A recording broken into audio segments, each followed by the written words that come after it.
saludándole en el amor del Señor, deseando ricas y abundantes bendiciones del cielo hacia sus vidas. Ha llegado la hora de compartir el devocional, el pancito diario de vida que tanto bien hace a nuestras almas. Hoy iniciamos nuestra sección de estudiando un libro de la Biblia. Lo vamos a hacer en 3 partes también. Quiero que estudiemos un libro muy poco abordado dentro del grupo de los 12 libros de profetas menores. Y es el libro del profeta Abdías. El libro del profeta Abdías. Es bien interesante ver que este libro extraordinario es el libro más corto de la Biblia. Es el libro más corto de la Biblia, donde el nombre del profeta tiene que ver con siervo o servidor de Dios. Siervo o servidor de Dios. Este corto libro, obviamente, como decía, el libro más corto del Antiguo Testamento, tiene solo 21 versículos. En 21 versículos, Dios nos va a proporcionar un mensaje, mucha atención aquí, un mensaje dual, un mensaje doble, de advertencia como de esperanza. Esa es como la tónica, la constante del mensaje profético. Dios advierte, pero también alienta en base a dar esperanza.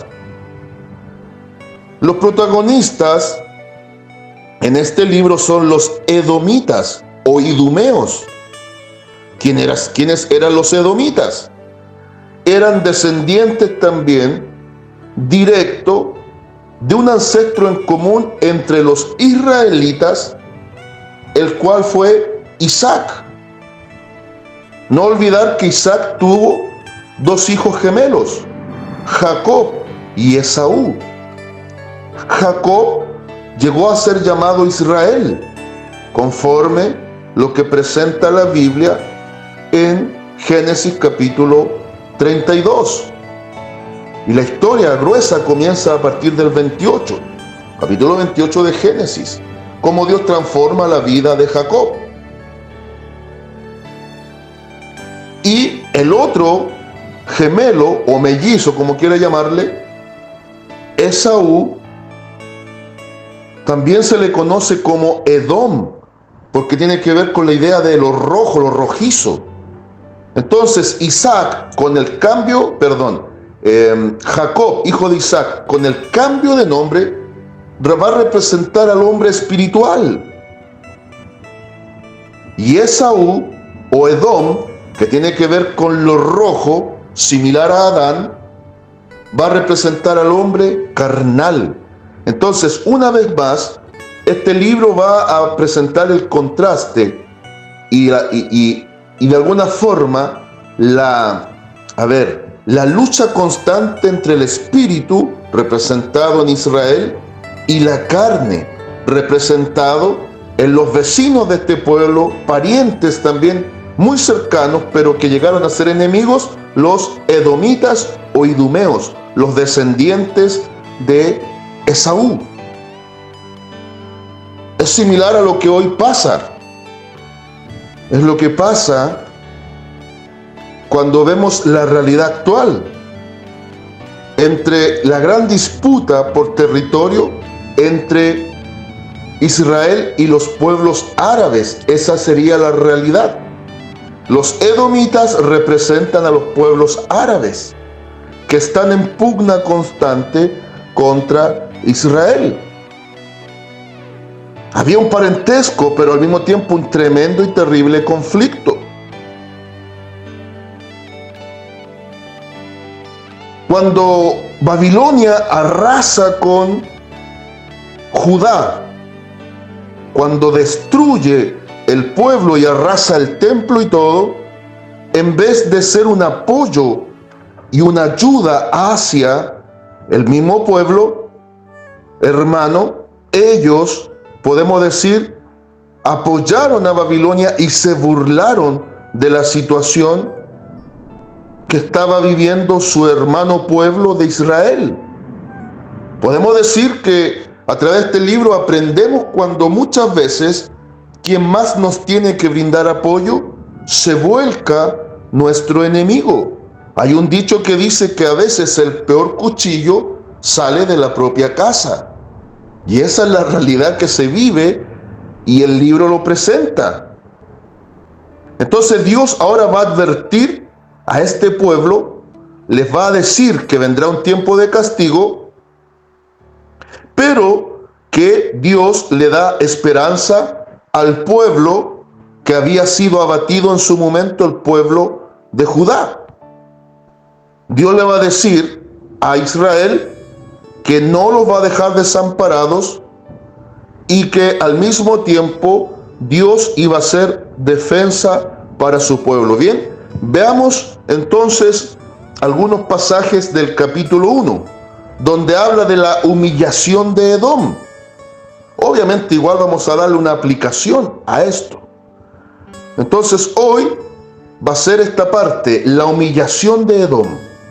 Vamos a leer desde el versículo 1 hasta el versículo 9. Dice así la poderosa palabra de nuestro Dios, y la leo en el nombre del Señor Jesucristo. Visión de Abdías. Jehová el Señor ha dicho así en cuanto a Edom: hemos oído el pregón de Jehová, y mensajero ha sido enviado a las naciones. Levantaos y levantémonos contra este pueblo en batalla. He aquí, pequeño te he hecho entre las naciones, estás abatido en gran manera. La soberbia de tu corazón te ha engañado, tú que moras en la hendidura de las peñas, en tu altísima morada. ¿Qué dices en tu corazón? ¿Quién me derribará a tierra? ¿Quién me derribará a tierra? Lo leo de nuevo. Tú que dices, ojo aquí por favor, tú que dices en tu corazón, ¿quién me derribará a tierra? Si te remontares como águila y aunque entre las estrellas pusieres tu nido, de ahí te derribaré, dice Jehová. Si ladrones vinieran a ti, o robadores de noche, ¿cómo has sido destruido? ¿No hurtarían los que les bastase? Si entraran a ti vendimiadores, ¿no dejarían algún rebusco? ¿Cómo fueron escudriñadas las cosas de Esaú? Sus tesoros escondidos fueron buscados. Todos tus aliados te han engañado. Hasta los confines te hicieron llegar. Los que estaban en paz contigo prevalecieron contra ti. Los que comían tu pan pusieron lazo debajo de ti. No hay en ellos entendimiento. No haré que perezcan en aquel día, dice Jehová, los sabios de Edom y la prudencia del monte de Esaú. Y el versículo 9. Y tus valientes, oh Temán, serán amedrentados, porque todo hombre será cortado del monte de Esaú por el estrago. Amén.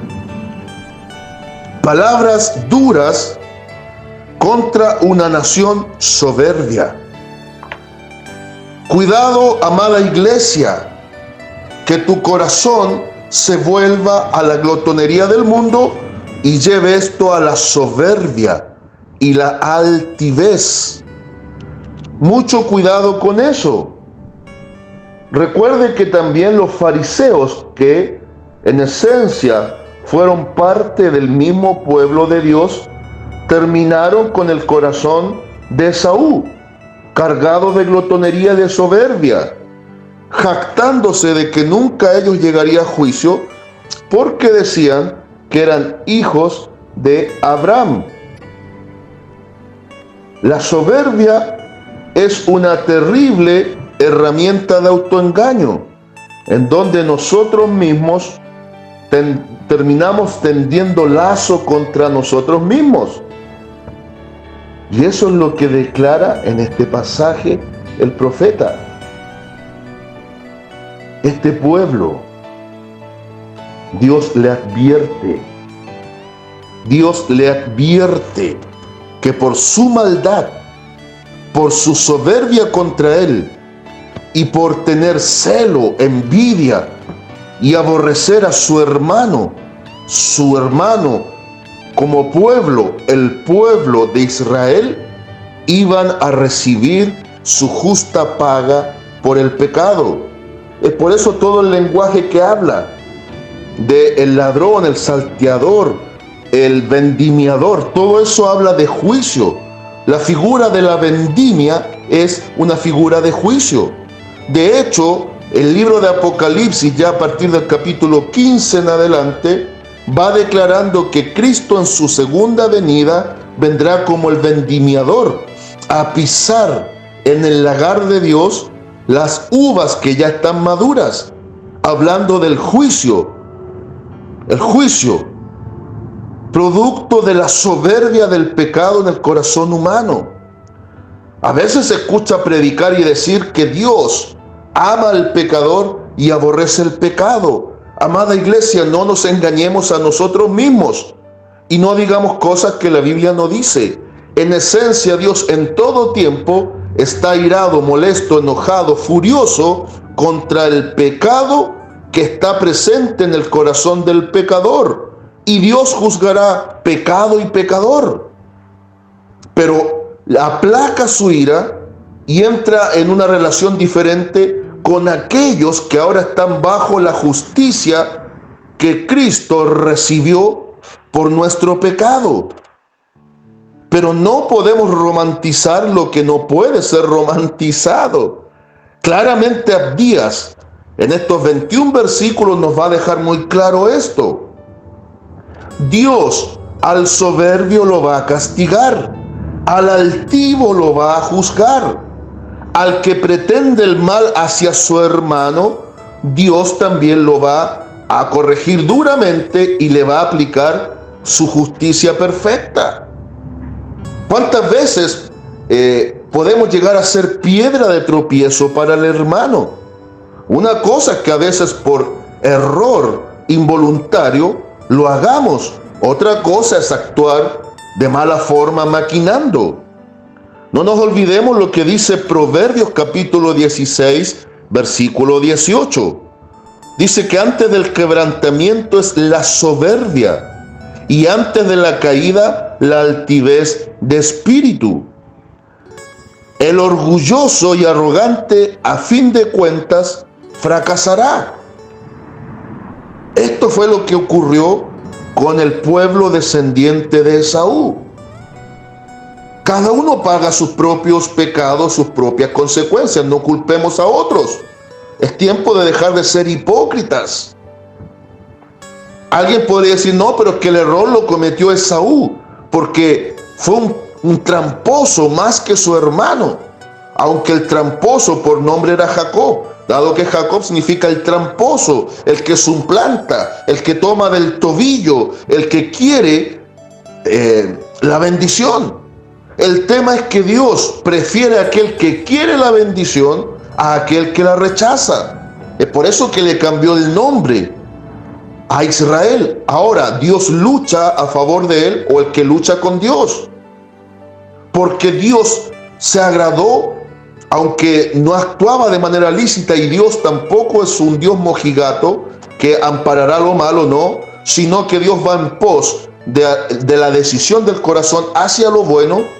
Dios premió a Jacob, que llega a ser Israel, el padre del cual desciende este pueblo de ese nombre, dado que él deseaba la bendición y luchó por ella. No creamos que él luchó por la salvación, él luchó por la bendición de llevar una vida de relación con Dios. Sin embargo, Esaú, teniendo a mano esa bendición, por altivez, por soberbia, por un corazón engreído, rechaza esa primogenitura y finalmente después, aún con gran lamento, no pudo nuevamente estar en esa relación con Dios. Si vamos a la carta a Romanos, en el contexto del capítulo 9, entendemos de mejor manera cuando Dios dice que a Jacob amó y a Esaú aborreció.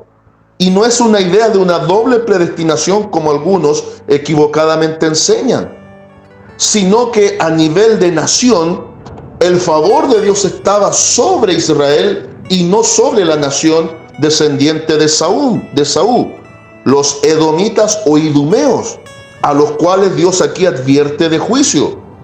¿Por qué? ¿Por qué amaba a Jacob y no a Esaú? ¿Por qué Dios amaba a su pueblo descendiente de Israel y no a los descendientes de Esaú, de Edom? La respuesta es sencilla. Porque eso representa a aquellos que rechazan obstinadamente recibir el amor de Dios. No es que Dios traiga al mundo a un grupo sin posibilidad de salvación y a otros sin ningún mérito les considere como el centro de su amor para salvarlo. Si esto lo traemos al ámbito netamente espiritual, todos nacemos desechados. Romanos 3:23 dice: por cuanto todos pecaron y están destituidos de la gloria de Dios. Pero hay un grupo, al igual como lo representa la idea de Jacob e Israel como pueblo, que va a querer la bendición, va a desear una vida de relación, va a dejar a un lado su altanería, su soberbia, su altivez de espíritu, y humildemente van a reconocer su necesidad de Dios. Y eso van a ser objeto de inclinación del amor de Dios y van a estar, como estamos nosotros, parte de la iglesia, bajo la cobertura de amor, guardados por medio de la obra del sacrificio de la cruz en Cristo. Pero va a haber un grupo de individuos, van a haber distintos tipos de personas que van a representar a este pueblo rebelde, este pueblo soberbio, esos que caminan sin Dios y sin ley, y que van a maquinar incluso el daño, en contra de su propio hermano. Vea y analice la Biblia. Siempre muestra esta disputa entre la carne y el espíritu. Hay un Caín que mata a un Abel. Hay un Jacob que es aborrecido por un Esaú. Hay un Isaac y un Ismael. ¿Va entendiendo? Que Dios nos ayude.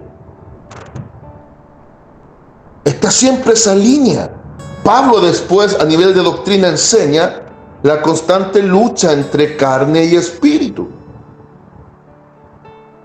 Y después lo magnifica en Gálatas 5, mostrando las obras de la carne, lo que produce el corazón altivo, soberbio, similar a como era este pueblo, y el fruto que va a producir el Espíritu Santo en un corazón transformado.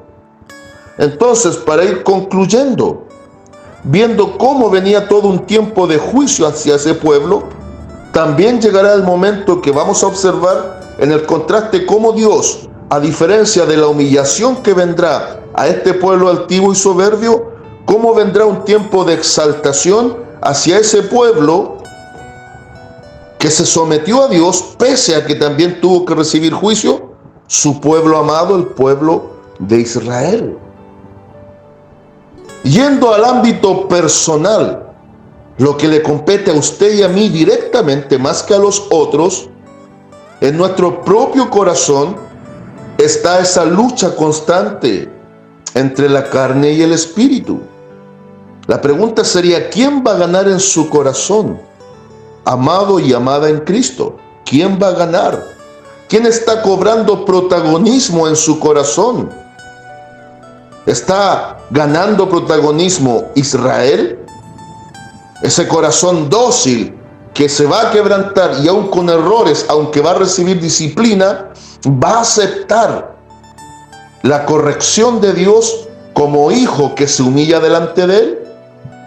¿O vamos a ser como los edomitas, como los idumeos, como los descendientes de Saúl? Va a predominar en nosotros la carne, la cual va a tener que ser humillada hasta el polvo, a ver si es que aflora el hombre o la mujer espiritual.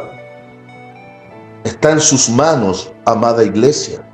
como en las mías, para que a través del Espíritu Santo sea quebrantado Edom, a su tiempo exaltado Israel. Quebrantemos nuestro corazón delante de Dios mientras sea tiempo. Saludos de paz, amor y bendición desde Longavia a cada uno de ustedes.